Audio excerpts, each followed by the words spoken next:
Hello and welcome to the Squeaky Bum Time Podcast with Mike and Laurent. It's raining on a Friday in San Diego, which is weird. It's September 10th. In this episode, the Premier League is back. Thank God. Goodness. Cristiano Ronaldo has his second coming in Newcastle, and there are big matches this weekend because the Premier League is back. Mike, tell me how much you missed the Premier League, and what did you fill your life with when we had no football? Well, so I had college football for a week, but this is going to be the best time of year because, and we'll allude to this in a little bit, the old school schedule, if you will, but we're going to have Spurs at 7:30. They're going to make me angry. I'm going to go work out and get all my anger out, and then I'm going to drink for the 10 a.m. games, at least on the East Coast. There's going to be like 6 of them. I'm going to have 3 TVs going and all that stuff. That is going to lead right into Chelsea and Aston Villa. Jesus, I always do that. Villa and Aston Villa. I like Aston Villa. Aston Villa is like the best team in South America. Yeah, right. And then we're going to have college football all day. And then we're going to have Liverpool Leeds on Sunday morning. So and then the NFL. If you're interested, the NFL, it does. Which I'm not. Culture. But if I win a bunch of money, when we'll talk about in the best bets segment, then maybe I'll watch the NFL too. It is, I'd say this is one of the like 4 or 5 best weekends of the year, and for sports viewing, it's just literally wall to wall. When it goes into nonstop. October, I know you're not an NBA guy, but that moment remember when in the old newspaper when they'd have the grid of the schedule and you'd see and all 4 sports would be there, you'd be like, what am I gonna do? The Rangers are playing, the Knicks are in fucking Chicago, the Yankees are in the postseason, the Mets are Metsing, and the Jets are Jetsing, and the Giants are fucking running and making 3 yards in a cloud of dust. I've just sort of aged myself about my era of sport. No, actually, I think you've nailed it still. That's pretty still accurate. But and that's the thing. And so the beauty of the Premier League and why I've never even touched MLS is because it changes. It's an unused spot in the sports budget. Yeah, you right? just like wake up early. You wake up earlier and do all the shit you were going to do. Instead of waking up at 11:30 for the 12 p.m. college football games, I'm waking up at 6:30 waiting for Spurs lineup to come out on Saturday. So I'm really excited for really 36 hours of nonstop sports watching. It's almost like I'm going to emerge from my cave and have more of a beard and just be completely disheveled and all that stuff. It's exciting. It's really exciting. And I think, as much as we've covered the Cristiano thing about him going to City, my overjoyed excitement, my now Schadenfreude, like he's going to suck. It's a fucking big deal, right? It's a huge deal. Cristiano Ronaldo going back to first, there's 3 levels to it. One, there's Cristiano Ronaldo, the icon. He is the biggest football player in the world next to Messi, right? He is a all-timer, great player. And he's in our league that we follow. He was here, but he was a pup. He wasn't a super duper star. He was like early social media. Like I remember being at AOL and one of these guys trying to do a biz dev deal with Cristiano and be like, he's got 9 million followers on Facebook. I'm like, I think he has a lot more now. He's something like bigger than all the Premier League team accounts combined on Instagram, like just crazy things. So he's in our league. That's exciting. Then he's going to Manchester United. Listen, would it have helped City from a business perspective? Yes. But having him at Manchester United, I'm going to bite my tongue. It's what he's supposed to do. It'd be like if Derek Jeter had retired, played in Japan, came back, and at 42 played for the Red Sox. No, the Red Sox. Well, the same town. Yeah. That are irrelevant. Red Sox would have been relevant. It would have been like if he went to Arsenal. But really, he's going to City, which would have been a little weird and, not great. But not only that, he's going to United, which is a big deal. And it's going to be not on TV in England, which is odd. So walk us through this for me. So England has, if you recall, New York things or things you'd hear about, has blackouts, right? They have blackouts the way in Los Angeles when the Raiders wouldn't sell out the LA Coliseum, they would not have the Raiders on in television in LA, right? Because they wanted to get the 100,000 seat stadium to show, right? That was a local market thing that could happen in the US. And you'd be like, oh, that's weird. Like you said with Tampa. In England, they do that for all of football around the world. There is no televised soccer in England when the majority of games are played. And the rationale for that is tradition. That is traditionally when The 6-day work week was won through strike, and they had that first Saturday afternoon off. The guys would work, they'd have their lunch, and they'd go watch football. 1890s. That's literally why the games are on at 3:00 after work on Saturdays. Then Sunday you had to go to church. No games, no drinking. Right? That's literally the reason. Wink, wink, no drinking. As they sort of got that stayed that way forever. The entire country played football at 3:00 on Saturday through history until television. And even on television, it stayed until the Premier League and until Sky. So it was always at the same time, basically until 1992, which is insane, right? So they have these laws, and they're actually incorporated within FIFA. Like FIFA gives you a mandate to say at a certain time you can't watch football. So in Germany and France, they have different rules for this. Like in Germany, the second division is on Friday nights, and the first division is on Saturdays. In England, they've never done that change, and it's one of these big fights about how do they protect the British pyramid from top to bottom. So remember, right? There are 92 professional teams in a country that has the area of New York State. It would be like if all baseball teams from the Penn League to the Appalachian League, all those minor league teams all had to play at the same time, and you couldn't watch the Yankees because they were playing at 3:00 on Sunday. Right. That's crazy. Mm-hmm. Now, this segues into the largest star in the world is going to play in England, and you cannot watch it. But we can. But we can, right? Everywhere around the world, you can watch it. And by the way, that's true. That's true of the NFL as well. Like they're like, in so much as if you don't have NFL Sunday ticket, you can watch a 1 p.m. and a 4 p.m. game. But you can watch any game if you're in any other part of the world because it's growth, right? It's new money, if you will. So they're trying to continue to, that game sucked. Watch any one you want, right? So, but in England at 3:00, there is no game. Right. You can't watch any game.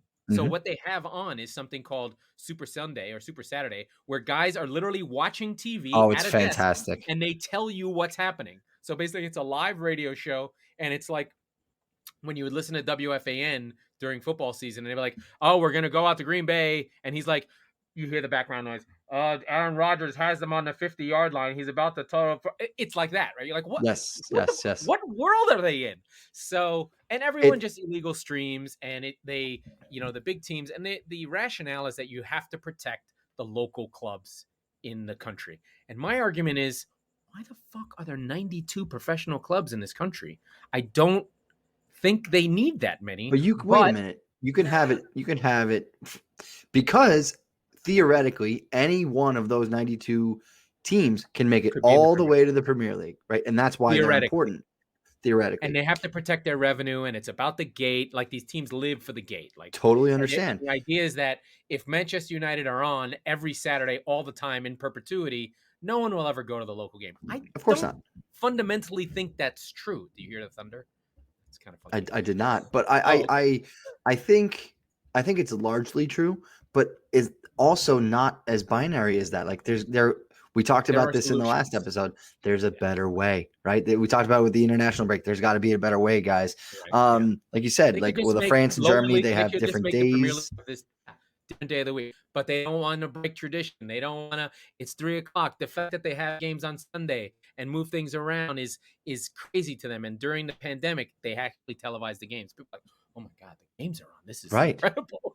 Yeah, their mind was like blowed up. They were like, holy shit, there's a Premier League game on. I can't believe it. This is the greatest news since sliced bread. Now they do have this highlight package, which is stayed and protected, which is BBC Match of the Day. They give you 10 minutes of every game, and the running order of that show is a big deal. It would be as though the the Berman TJ show, NFL Countdown or whatever the fuck it was just institutionalized and on NBC at night after the games since 1960. And so, okay, to give a little bit more context, if you're not familiar with this, it is actually quite interesting. I'll give you two examples in American-ish pop culture.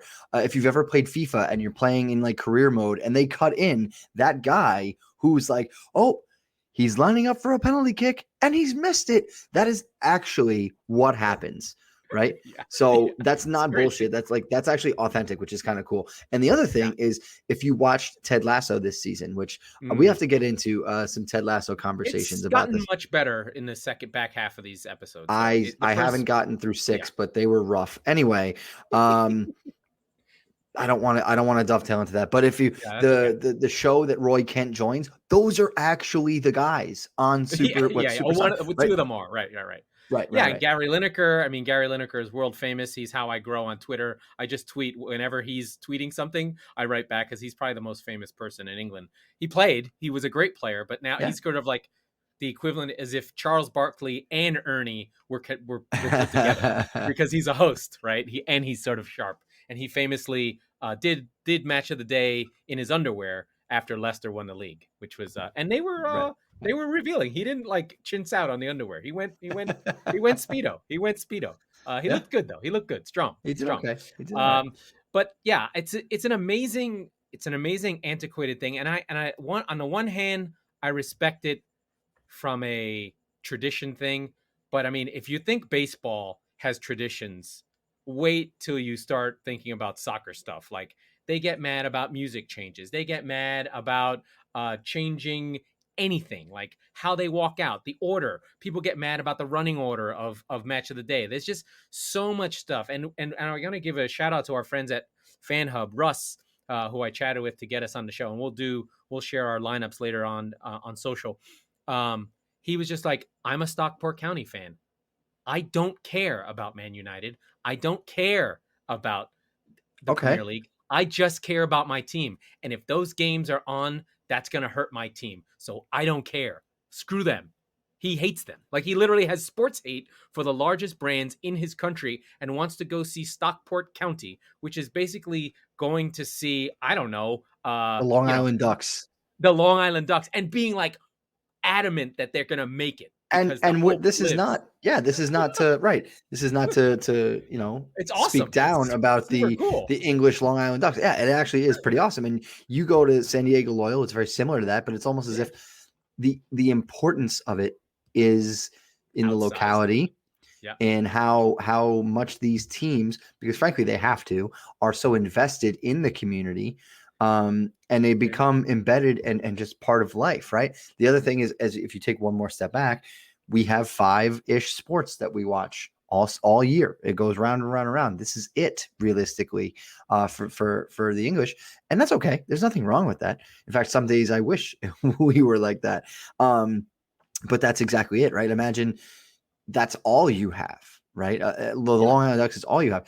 It's not bad. It's just different, right? And so, I think when I was having this conversation, I had a good conversation about it on Twitter with a guy who was, pretty adamant about it. He sort of was defending it, and I get it. I like it, but I think about it from a business perspective. It's so hard as Americans to be like, what the fuck are you people doing? Why isn't Cristiano Ronaldo on? Are you crazy? well, yeah, like, he's right. bigger than the entire football pyramid, right? Like, but there needs to be at very minimum, there needs to be like a release valve, and it's like, okay, all right, Cristiano Ronaldo is back. Like, let's stop it with Stockport for a day, okay? Like everybody cares about that.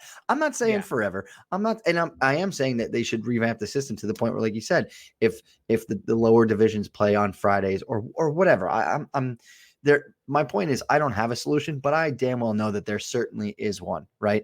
And I'm also not saying that you need to be able to have every game televised for free. Hi, here comes the greedy American again. How much does NFL Sunday ticket cost? $200, $300? Oh, and you get to see every other game. They pay through the nose. So if is that really going to hurt Stockport if you make all of the Premier League games available for a certain pay-per-view price? It could be per match, it could be per month, it could be per year, whatever. At very minimum, and we did this on the show last year, because every time one of Spurs games is on, or a big game for that matter, is on Peacock, I lose my shit, because I get so angry that I have to find, I have a cable login, I have all that stuff for NBC Sports, and now over here I have to pay $5 a month for some of the games, like 20% of the games. Just make me pay $150 and I'll pay for all the games. Yeah, it is weird. It is unusual, but I do like it. But I mean, more than anything, we're just happy the Premier League is back, and we're gonna have to struggle through and trying to figure out what game do we want to watch, because there's actually 6 games on at the same time, which is like, oh my God, how do I deal with Leicester playing City? How do I deal with picking out my side piece, Brighton, in the Battle of the Bees and the Battle of Gamblers, which is obviously, has to be my favorite game of the week, that we're both super intrigued on and is a super fun game. But that's one of the games. I count 4 games, and honestly, I would actually say that Cristiano Ronaldo's return is the least interesting game to me. It is to me of the 10 o'clock. Aside from West Ham, Southampton, but as we'll reveal later on in the show, I have reason to root for one of those teams. So I find United Newcastle to be the least interesting game. I mean, if you go through them, right? Like, again, I mentioned Spurs are going to frustrate me, so I'm going to need a palate cleanser. If Norwich goes up Arsenal, a goal, Norwich, we're going to talk about the entire universe is going to tune in to Norwich Arsenal. Yeah. Like we want Pookie first 5 minutes penalty, and you will see the Emirates implode like a Turkish team getting relegated. They will set fire to that place. And that's what I want. I want Schadenfreude at the highest levels. I've got Norwich in that game just because it's too juicy not to take it, because I don't think Arsenal I get it. As much as I picked them to finish 6, now I'm just betting against them. You're just pissed that you did that. No, I mean I'm actually, I think that they seem to have a full complement now. And I keep singing his praises, but I think Odegaard comes through in this game and really starts to put his stamp on what Arsenal is going to be going forward against the Norwiches of the world. I'm not saying that they're going to finish in the top 4, but what I'm saying is they're going to start beating the teams that they really should, and convincingly, not just squeaking by them. And it's a different team playing against Norwich than Burnley, right? So Norwich is going to come at you. They're going to let you play your game, and I think Arsenal's going to take it to them. But you are correct. If they score an early goal or go up first at all, oh boy, that's going to be must-see TV. And then I think it's about the center back pairing. Like if it's going to be Holding and White or Holding and any pairing, it's just like those dudes are like, they really show the fragility, right? Like how bad was Liverpool when they were down to like their replacement level players, like their 5th and 6th level? Yeah, they're so bad. You're just like, oh my God. All I'm saying is, Arsenal, you had your chance at Lewis Dunk, and you blew it. And you should have got him and Tarkowski and just been like, yes, we will pass out of the back when there's no one around. Otherwise, we're fucking taking it long, and Aubameyang is just going to hunt them down. But otherwise, nothing is getting past us, and we're going to fucking shithouse people.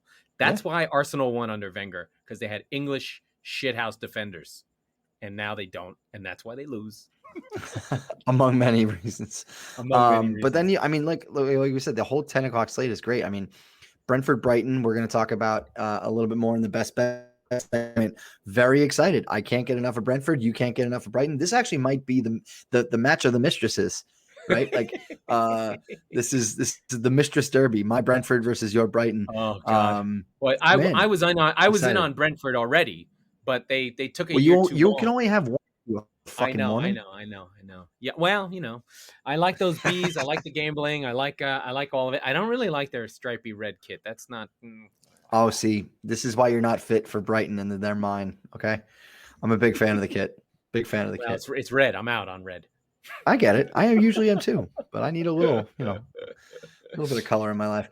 And then let's talk about the almost 1 year anniversary of the famous Laurent Pep Out. Oh God, the Pep Out game. Yeah, well, this is the rerun of the Pep Out game. This is Leicester. So wait, at home. give our new listeners a quick run through of what happened last year. So, City, we had that weird season. It kind of was odd. City played Ake. They didn't have any defenders really healthy. Ake, Otamendi. It was a mess in the back. And they gave up, I think, with a hat trick to Jamie Vardy on 2 penalties. Yes, and ended up losing 5-2 at home. And that was the nadir of my moment with Pep. I thought, oh my God, he hasn't signed a contract. He keeps making the same mistakes like he did in the Champions League. he's always fucking around. I was done. I really was frustrated. It was a very typical kind of Pep mistake. Then there was a draw the next game, or a win and then a draw. And that draw against Newcastle was really like oh, okay. And then they were gone. And then they just didn't lose for 3 months. Mm-hmm. So that was weird. I did eat some crow. And it just sort of reminded me to be like, you know what? Another big piece of information. We signed Diaz the next day. Or he had just signed. So it was the last game without Diaz. And I don't think Diaz has missed a game since. So we're really talking about, really, I was Pep out, but Pep does need certain players to be in his side, or else, City start to resemble Arsenal in a weird way. Totally. Where, if he doesn't spend $1 billion on center backs, then you guys are fucked. Yes. I think that's true of all the big teams though, right? Like, there is a luxury piece to it that he never says that he's awesome. He never says I can play with shitty players. He's like, yes, it's the players but I want to play this way if I have these players, right? So he has the players, so play that way. Now, would he try and play that way with Burnley? And I would love to see Pep coach Burnley. That would be fucking incredible. Oh my god! It'd be like Freaky Friday. And then Dyche gets to manage City. What would happen, right? Would he? City, just, Would Dyche just be like, nope, I'm buying Tarkowski. I can't deal with this. Put him in blue. He would make. Wait. Here's exactly what would happen. He would make Phil Foden shave his head. He would. He would have Joao Cancelo going in 2-footed tackles in the. No, he wouldn't. He wouldn't play Cancelo. He would play Walker, and he would play Walker. He would play Walker always without Cancelo. Yes. He would play Walker with Ake at the left and play with 3 center backs because he didn't like the space, and he would play with Fernandinho and Rodri at the same time. Oh right? Yeah, and he would have no striker. He would just be like, and Gundogan. I don't have. Yeah, and Gundo for sure. Yeah, Gundo. Yeah, it'd be like, oh no, I'm not playing Grealish. I don't like. He's too flash. I'm not doing that. Yep. Or I don't like his calves. He would play one or the other. He would play De Bruyne, but not Grealish. Or he would Sterling gone. No chance for Sterling. No chance. No. He's too small. Actually, he would play Sterling. Sterling is strong enough, but he would have no striker. He needs Chris Wood. Where's Chris Wood? We don't have a Chris Wood. There's no big goony guy. No, you don't. Well, that's kind of the point, right? Yeah, he would convert one of our center backs to be. I'll tell you what. You know what? He would play the lap. Yeah, no, he would definitely play the lap, or he would have. He would like, oh, just pay the 150 million and go get Harry Kane. Oh yeah. Or he would do that, right? And then Pep with Burnley would just be like, it would just be calamitous. It'd be like Tarkowski and me yelling at each other, and the goalkeeper just being like, I don't know what happened. Like I'm trying to play, I can't. And then the fullbacks are trying to do be stuff. So funny. Just be calamitous all over the place. Like guys just fuck. The midfield would take balls and not be able to turn. It's just a catastrophe. And like Chris Wood's trying to press people. He's tired. He doesn't know what to do. Oh, it would be a disaster. Or Pep would just go into the lower level teams of the team and just find guys we never heard of and be like, oh, I guess he is a good coach. He's not. Sure. Okay. When he goes to Spurs, when he's on this Mourinho level of his career and you're over the moon, you're going to be like, oh, wow, he was awesome. I will have, just like Mourinho, I will buy his snake oil for like a month and a half. And then I'll be like, when it's frustrating, it's frustrating. Would like to make a return. Let me tell you about that Champions League final being just like, we're going to lose this game. I know it. Because where the fuck is... Because I don't know what that's like. Speaking of Spurs, let's go through them real quick. This is a danger Will Robinson game for Tottenham. Obviously, yeah. Where are your players? How many guys are missing? Yeah, well, okay. So 3-1 Nils, top of the league, all that great. Last we left Spurs, it's almost like it's like one of the Batman episodes from the 60s. On last week's episode, that is what the Premier League is. People don't realize that. It effectively is. But so same bad time, same bad channel. Here we go to Selhurst Park, which is never a good place for Spurs to play. Crystal Palace has looked varying degrees of shaky this year. A little bit of promise. They're frisky. They are frisky. They always do show up against Spurs, I find, especially at home, I should say. That was the 1-1 right last year, right? That was the very apex of Spurs season last year. That was the beginning of the undoing. Right. So we went through the city Leicester. You were top of the league. You were believing, and then this was the sort of end. Yeah, this was the beginning of the end.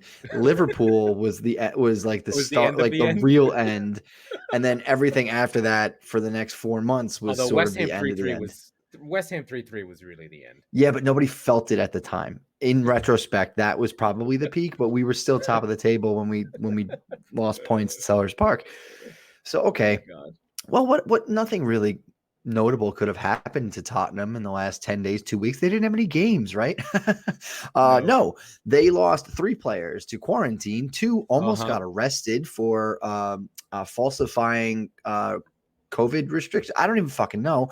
Heung-Min's son gets hurt in South Korea. Steven Bergwijn gets hurt in Netherlands. So we're down 5 guys.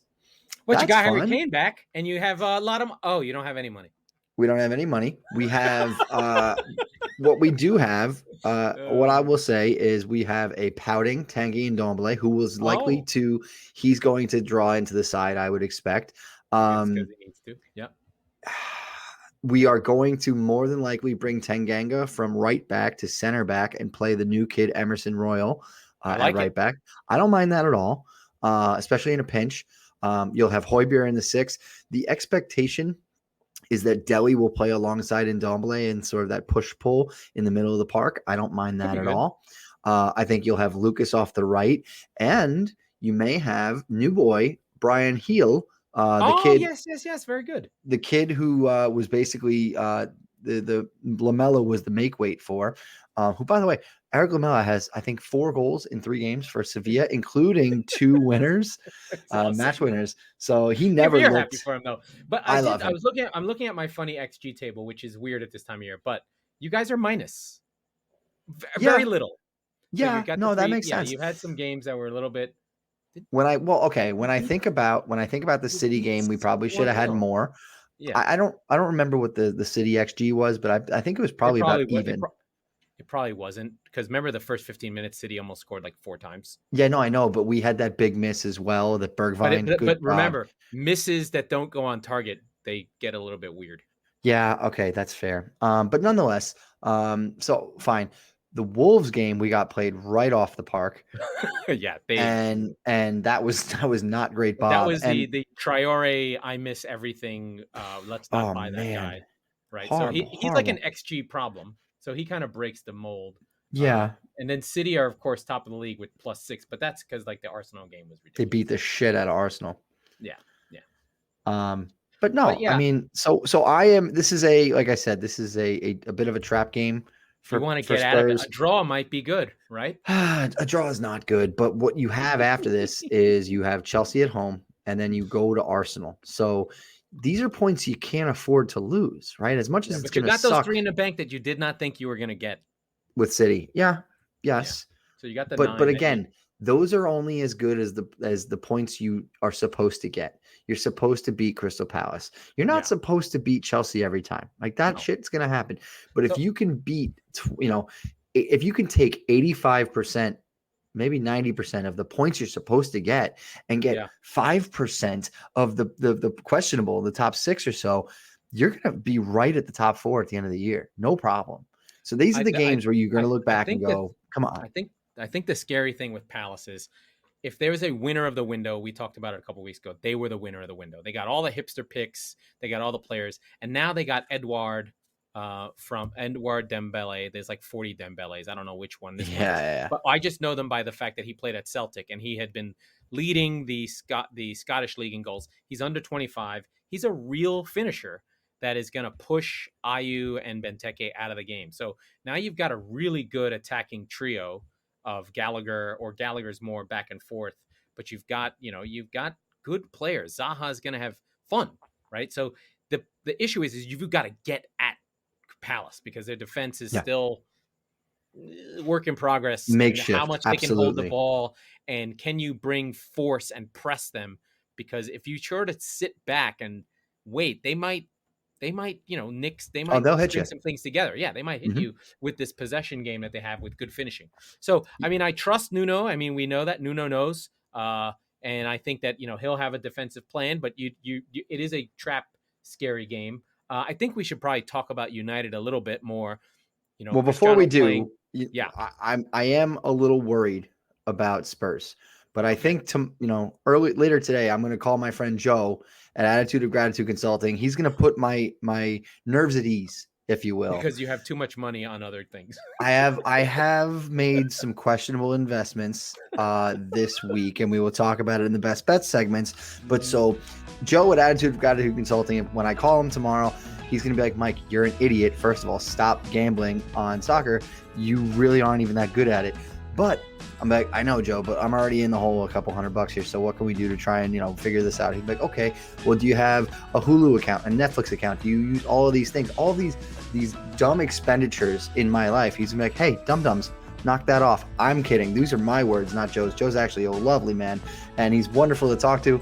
He's really, really great. So do yourself a favor. Go to attitudeofgratitudeconsulting.com. It's a super easy to navigate website. His phone number is right there. You can take a look, give him a call. He's always available, and he's always willing to lend his expertise. So we appreciate Joe more than we can tell you. But again, the first thing he'll tell me is to stop making such shitty bets. But the second thing he'll do is he'll help me out of this hole. So it's attitudeofgratitudeconsulting.com. Talk to our buddy Joe. Right on. And I do want to give a shout out to our friends as well. This is less of a sponsorship and just a group of guys that I enjoyed chatting with, and we're in their feed. And it is the Fan Hub group out of the UK. Fun little app. They have predicted about more of an English app in that you can go and sort of track how far you've traveled, really for the hardcore England fan. And you can find our feed inside their app. You can find and download our show there. And Fan Hub has been really kind to us, and we're helping them out as well. So just wanted to give a shout out to them for the support. It's pretty cool. I played around with it a little bit, and I haven't really gotten to mess around too much because it's been the international break, so I haven't really. Right. So we'll definitely into share our lineup predictions for the games that we're fans of. So I'll share my City lineup, and then try and guess Leicester's lineup, and Mike will guess Palace's lineup. Probably a little bit harder because they keep buying. I have players. no fucking clue about Palace, but I can get. I'll probably go 11 of 11 on Spurs. Pep Roulette is impossible, so I can never figure out who the fuck Pep's gonna play. Yeah, neither can Pep. If he could, you'd have a Champions League trophy. Right. So, exactly. So the United game, I think, is an interesting game. I think United have spent a lot, and it will be interesting to see how the rest of the players react to having Cristiano. Cristiano is a force, right? He is going to force his will on that team and demand of the team that they, for lack of a better word, carry his ass. And if they don't put the ball where he wants it, when he wants it, he will flap and complain. Like those Wan-Bissaka crosses, it's not going to be people just going, I guess I missed it. He's going to be like, yo, what the fuck's wrong with you? Give me a real fucking right back who knows how to cross the ball. And he's going to be like all up in Luke Shaw's ass the first time he misses something. Now, Luke Shaw's good and better than Wan-Bissaka, but he will demand. And I wonder if he takes the air out of the ball.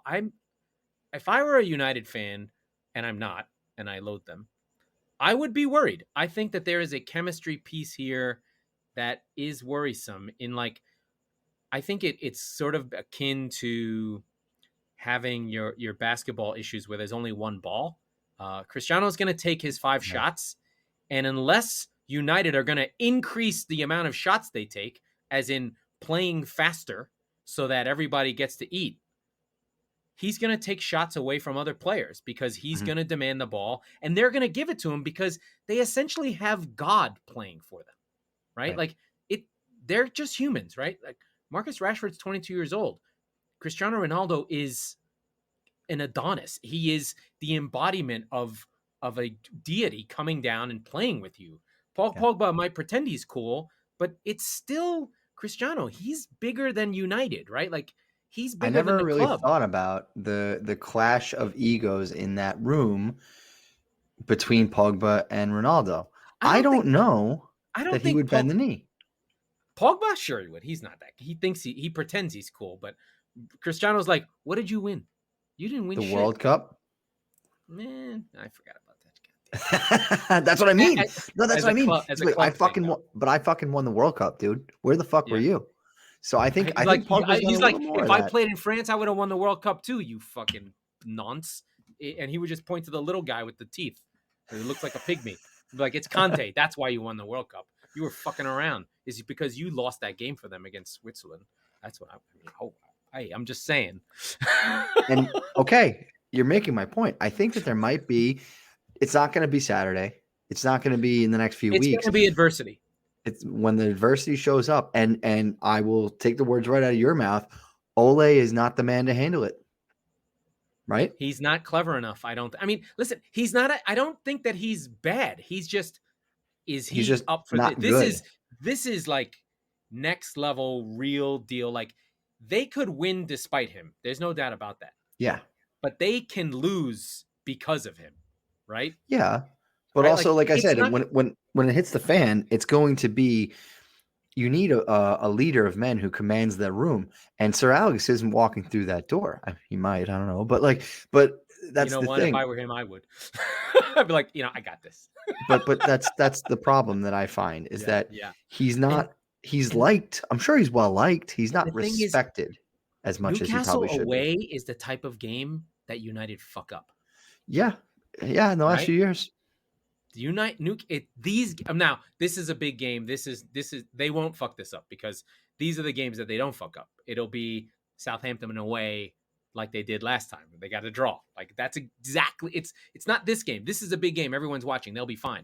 It's a national game. It's Newcastle. It's a thing. But later on in the season, when it's sort of dragging and there's something, they'll just drop points. But I just give me fucking Saint-Maximin, please. Summon the gods of the football geniuses and channel your inner Cristiano and tear those motherfuckers to pieces. Do you worry? And we talked about this in our transfer review episode. Do you worry that the channels are going to be open for if Callum Wilson plays and Saint-Maximin because McFred is sitting there, right? You've got all this. Varane makes a Varane makes a difference. He could make up for the bad midfielders. He could. The way that I look at Manchester United on paper right now, it's the guy at the gym who's enormous, right? He's got the tank top on. It's the guy with the tits, right? That's how much he does his fucking upper body. And he's got bad, skinny little calves. Ballerina legs, right? He's got nothing, dude. He doesn't even do cardio. He's just sitting there pumping the whole time. And then the other piece is Fernandes never looks good with Portugal, and who plays with him in Portugal? Oh, I know. And it was him that really, I mean, reportedly he was one of the hooks as far as getting Ronaldo. He's not going to get those 9 penalties anymore. So let's see, his goal count's going to go. His goal count's going to go from 17 to 9. Well, so here's the thinking on that. He wasn't going to get a lot of the penalties anyway. The way that the game's been kind of going so far, the new officiating. So I mean, he also had penalties. Sure. He also had like 2 or 3 so far. And the other thing I think from the longer Ronaldo's going to take those. I'm not 100% sure of that. Over the bar. Oh, yes, he will. Here's the other thing. Over the course of the longer season, and I'm not just talking about Saturday, they're going to have their eyes on 2 prizes. So I don't know that Ole will always have them on the field at the same time, especially in the Premier League. When you're going to, leagues. You think Solskjaer is strong enough to bench Ronaldo? No fucking chance. I don't think Ronaldo at 37 is capable of playing in Champions League midweek and then going to Palace on the weekend. He doesn't run. Yeah, okay, that's fair. Yeah, you're right. He's literally the fittest person ever to play, right? Like, literally. And he doesn't exert himself in the back half of the field. No, right? They're playing 11 against 10 in defense. Like, someone is going to have to, like Rashford or Martial or whenever these wingers or Greenwood, someone's going to run for Cristiano. One of the reasons that he was so good at United back in the day is Tevez and Rooney would run for his ass, and everyone hated it. They were like, Yeah. man, fucking Cristiano, man, he doesn't have to run. Fucking Gaffer doesn't tell him to run. He's like, and then he goes and does something incredible. And you're like, all right, fine. Right. But that's the United culture that they had. Do they have that culture now? I don't know. He's going to score. I'm just saying at the detriment of you. Again, it's a weak link sport again. If someone's up, someone's down, unless they're playing faster and creating turnovers, which they don't. Yeah. So let's say they're going to score 80 goals. They were going to score 75 last year. What's going to happen, right? Like with City, you just be like, oh yeah, we'll just score 120, right? No big deal. No, that's true. That's true. So I mean, let's transition to some of the stuff we've been talking about. Mike, you want to go and give us your best bets? Yeah, I do. I was actually just going to say one of the other 10 o'clock games that I'm more excited about, and I alluded to this earlier in the show, is West Ham. I have them going into St. Mary's, and I have them coming out with 3 points. So I saw West Ham. I have a scary tidbit for you that might worry you for this. Okay, talk to me. Mikel Antonio just flew 10,000 miles to Panama to play for Jamaica. That's a good point. Shit. It's a good point. But no, I see so much talent in that West Ham side that not having Antonio, if he doesn't play or if he only plays 60 minutes, of course is going to be a factor, but they seem like a team that has it frighteningly figured out this year. I mean, not even last year as well. Until the European games start, that's going to be their. Oh yeah, no, of course, yeah, absolutely. And I did say that I think in my season preview that the Europa League will tax them, but we're not there yet. We're almost there, but we're not there yet. That's a good point. But so I like them money line. I have them around plus 145. I mean, I like that a lot. And then our mistress derby, as we mentioned earlier, Brighton and Brentford, over 2. I'm a big fan of that. I got that at minus odds, minus 125. But, I don't know why you picked the over. Explain that to me. Why? So because I like both teams and I like rooting for goals. No, so to win, you need 3 goals. So that's a 2-1 game. The thing is Brentford hasn't given up anything, and Brighton's defense was one of the best defenses in the league. And how's Tony going to score against Dunk and Duffy? I think Mbeumo is going to create problems down the wing. Well, he's fast for sure. Yeah. And I also am wondering who Brentford has played from they haven't given anything up yet. Okay. But I mean, I don't see anybody really barreling down their door so far. So yeah, they played the weakest team in the league in Arsenal. Right. So I'm excited. A draw, which was a good result, honestly. Yeah, that's true. But again, Villa's a team that's still kind of figuring it out. Palace, they didn't score against Palace. That was weird. They should have scored.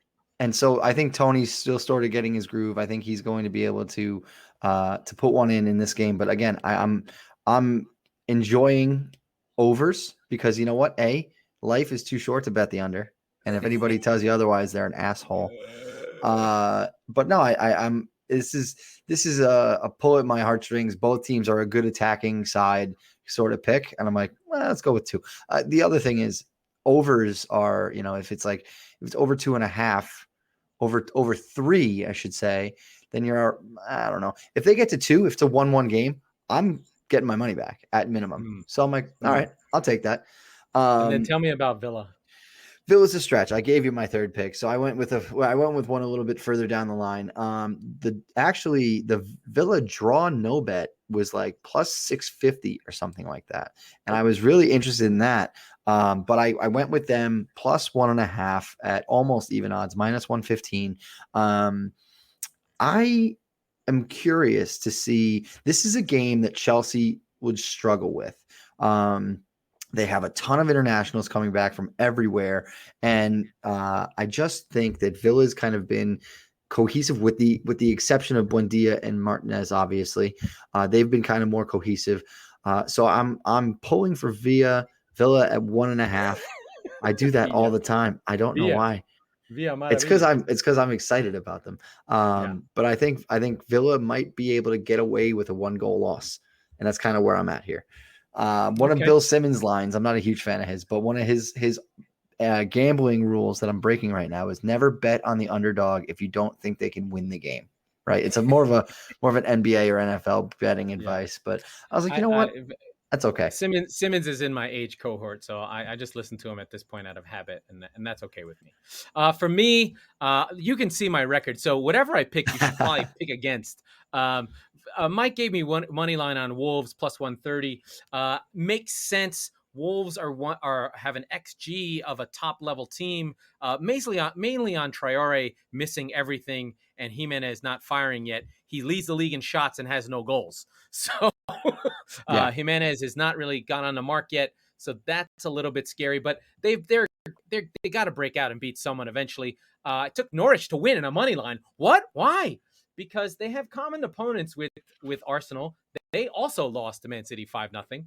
They already lost to Liverpool 3-0, kind of close to the Brentford loss in that they play similarly, and then Leicester 2-1. But they're mustering shots. XG says that Arsenal are -9 XG.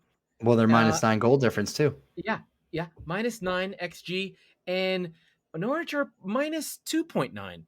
So that means that they're 5 goals better, and I think they're going to beat them because their team is actually better and more cohesive. That's fair. And they have a better coach.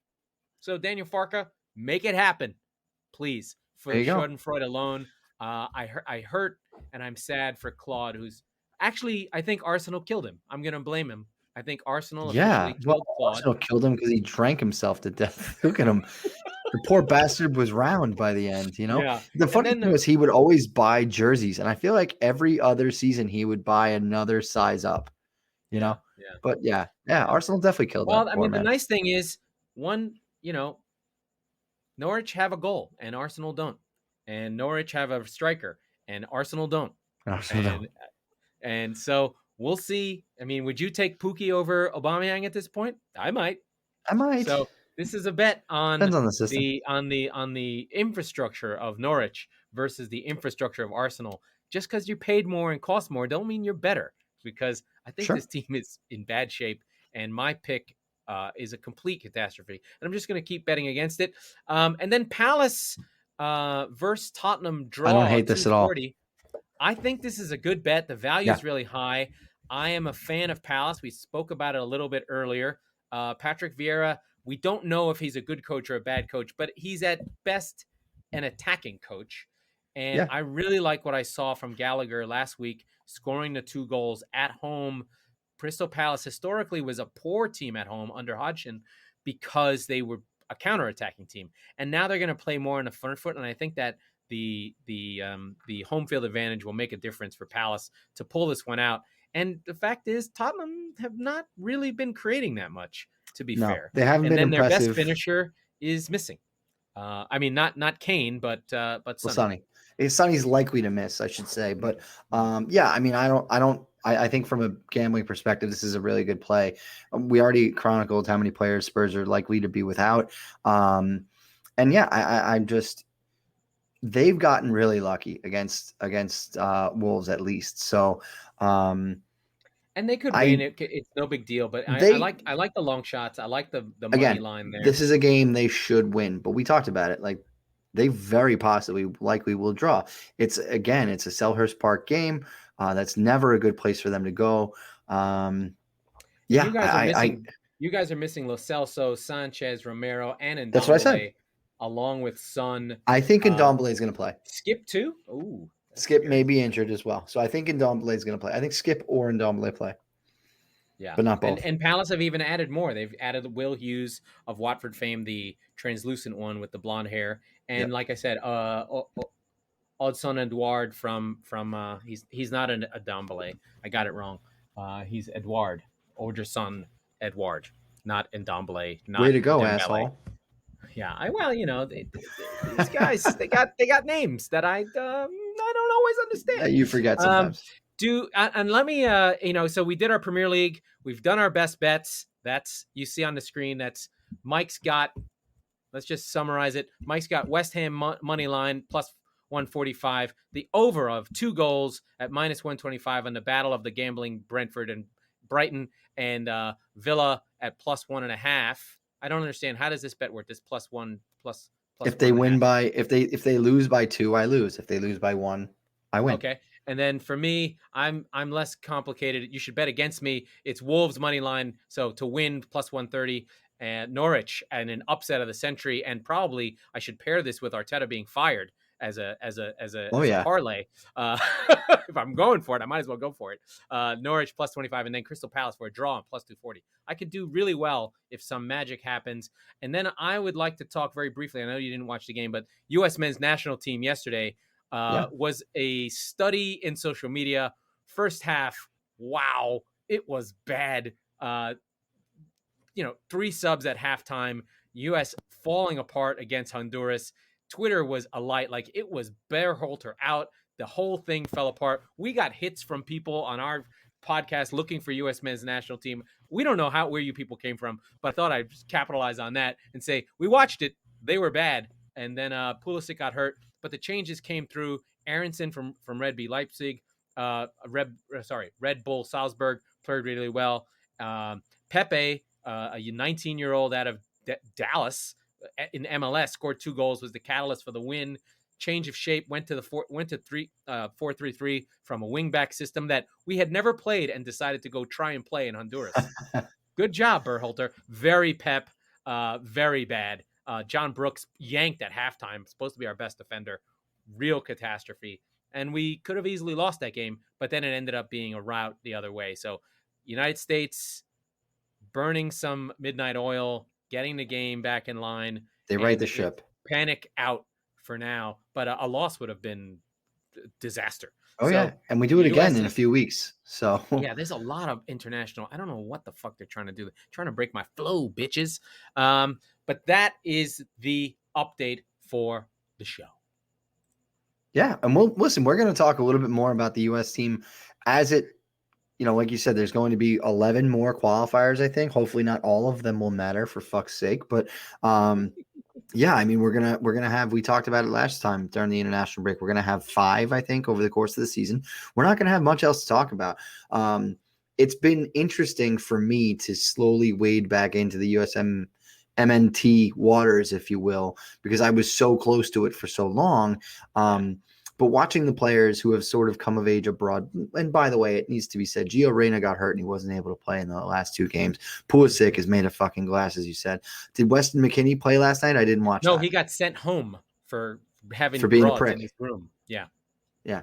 So undeniably our 3 best players. Couldn't take it easy. Matthew Hoppe was nowhere to be found. So these are names that are becoming in the U.S. men's national team's kind of sphere, if you will. These are as household names as we're going to get right now. Sergiño Dest, I thought, had a pretty good. Got hurt. Out. Yeah, and so the trouble that we're going to find is, and it seems like we got away with it against Honduras on the road, which is not easy, by the way. I know it's Honduras. It's okay, yeah, and the pitch was. I mean, not that the pitch. That's matters, the thing, is the condition. No, it does. The ball just didn't move. You would kick it and it would just go. Brr. Yeah, and so if you're Honduras and you're up 1-0, doesn't that play into your hand? Obviously, right? So yeah, they had a great crowd. Yeah, it was awesome. And right, and so it's a tough place to play. It's knowing that you were down a goal. It's a good result. It's a good result regardless, right? You got the points. They were so bad in the first half. Like it was. Yeah. It was like, how do you not see that this isn't working? Like, you need to do something now. Like, you're in trouble. And he did. So thank God Berhalter did that. But I mean, I'm not so embedded in the U.S. men's national team, but it was hard to watch the first half. I was like, holy shit. And then second half, it really picked up. Aronson is a real player. I think he's really good. We're still the best middle-class team in the world. Very suburban, very soft. Mm-hmm. We just need a little bit more urban, a little bit more team grit. Like, if we could get more SEC and less Princeton, we'd be really in good shape. Yeah. Well, and I thought that was, in the older days, I thought that was one of the better things that team had. They did have the grit. They had a Clint Dempsey who was never all that good, but my goodness, did he have the best positioning? He was ghetto, right? And he was not afraid. No, and he didn't come through the U.S. system. He was like forced himself into the system. Yeah. Right. Like a literal force of will. The old time group was gritty because they had to love football and find places to play, right? Right. The not the Dempsey generation, but the McBride I was going to say generation Brian and McBride. the Donovan generation. It was before these guys had to make their way alone, right? They were like, I'm a weird kid who likes soccer. I really want to be good. I got to go play somewhere. So yeah, and we're getting better and we have good talent, but I still think that Berhalter is not a great coach. Mancini in. That dude is a Mancini transformer. in. Yeah. With the suit, he would wear like a fucking pinstripe red, white, and blue, like seersucker jacket. Like he would look like he's in a barbershop quartet, like a red. He would look like Italian Uncle Sam. He wouldn't. He'd wear like a straw hat. He would just be incredible and curse at everybody in Italian. Oh my God, Mancini in. I'm all about it. All right, that's enough of this. Laurent, let's get the hell out of here. All right, that was the Squeaky Bum Time Podcast with Mike Salerno and Laurent Courtines and Mancini in. We are the football wing of the Chop Sports Network. We record on Tuesdays and Fridays, so be sure to subscribe wherever you get your podcasts so you never miss an episode. We're growing and we want to grow with you. So please, if you're listening on Apple, leave a review. We need reviews. And thanks to everyone who listens. We love you always.